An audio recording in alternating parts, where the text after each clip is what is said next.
Hey guys, मैं हूँ Justin और आज मैं करूँगा सीक्रेट इन्वेजन के थर्ड एपिसोड का रिव्यू। तो चलें बिना किसी देरी के अपने सीक्रेट इन्वेजन के रिव्यू को स्टार्ट करते हैं।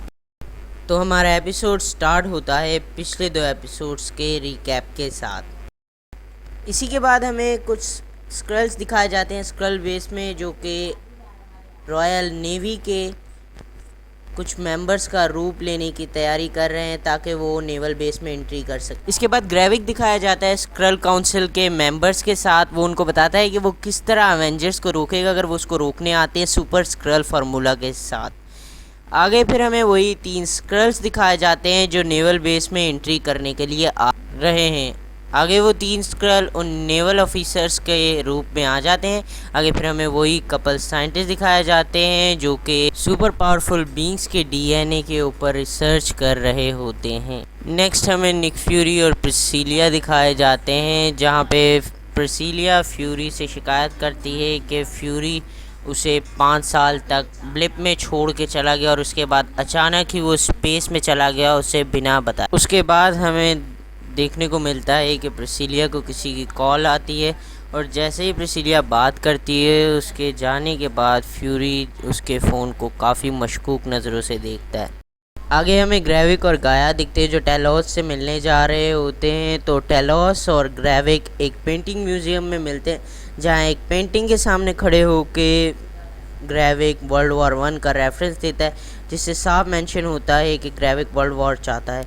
आगे हमें पता चलता है कि ग्रेविक अपनी सिक्योरिटी को लेकर कितना सेल्फ कॉन्शियस है और वो हर वक्त होशियार रहता है।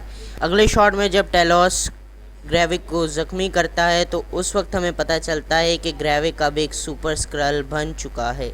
इस 40 मिनट के एपिसोड में जितनी टांग टेलोस ने फ्यूरी की खींची है, उतनी ज़्यादा टांग किसी ने पूरे मार्वल यूनिवर्स में फ्यूरी की नहीं खींची होगी यार। फ्यूरी की बहुत गंदी वाली होती है और जब आप देखेंगे एपिसोड तो आपको सीरियसली टेलोस और फ्यूरी की कन्वर्सेशन देख के बहुत मज़ा आएगा। आगे फ्यूरी टेलोस को एक बागी स्क्रल के बारे में बताता है। उसके बाद हम देखते हैं कि फ्यूरी सोनिया को कॉल करता है उससे कुछ इन्फॉर्मेशन लेने के लिए नेवल के एक कैप्टन की, जिसका नाम होता है रॉबर्ट फेयरबैंक्स।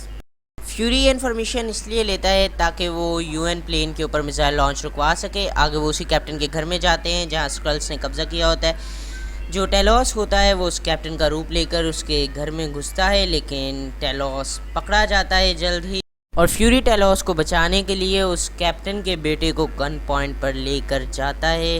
टेलोस को बचाने के लिए जो स्क्रल वो कैप्टन बना होता है वो रियल कैप्टन के बेटे को यकीन दिलवाने के लिए उसको बचाता है और अपनी गन फेंक देता है। उसी वक्त यूएन प्लेन पे मिसाइल लॉन्च का ऑर्डर आ जाता है नेवल बेस में।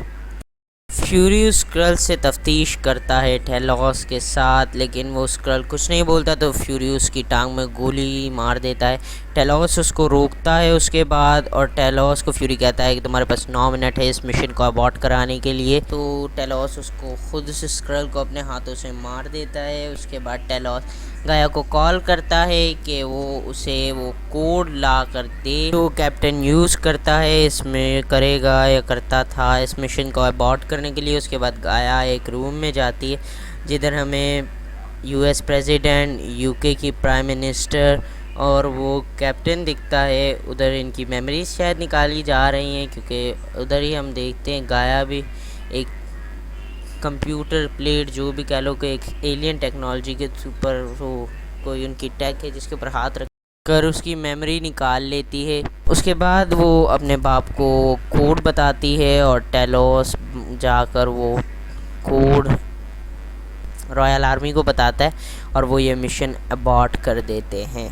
आगे ग्रेविक गाया को पकड़ लेता है और वो गद्दारी के जुर्म में डायरेक्ट गाया को गोली मार देता है, यानी कि टाएं टाएं फिश फिश, और गाया मर जाती है। वो आगे पता चलेगा कि वो बचती है या नहीं, अभी तो फिलवक्त वो मर चुकी है। सो बाय गाया। फिर आगे बहुत बड़ा शॉक आता है कि प्रिसिलिया को एक मैसेज आता है। उसके बाद प्रिसिलिया एयरपोर्ट जाती है और वहाँ से वो एक लॉकर रूम में जाती है और वहाँ वो एक लॉकर में से एक ड्रॉ निकलवाती है।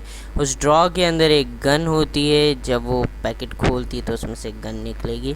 उसके बाद वो किसी को कॉल करती है और वो कोई और नहीं, कर्नल जेम्स रॉड होते हैं, यानी कि वॉर मशीन, और ये दोनों ग्रेविक के लिए काम कर रहे हैं। तो आज का रिव्यू यहीं तक था। मिलेंगे किसी और अच्छे रिव्यू के साथ। और वीडियो अच्छी लगी हो तो लाइक करना, चैनल को सब्सक्राइब करना। तब तक के लिए बाय।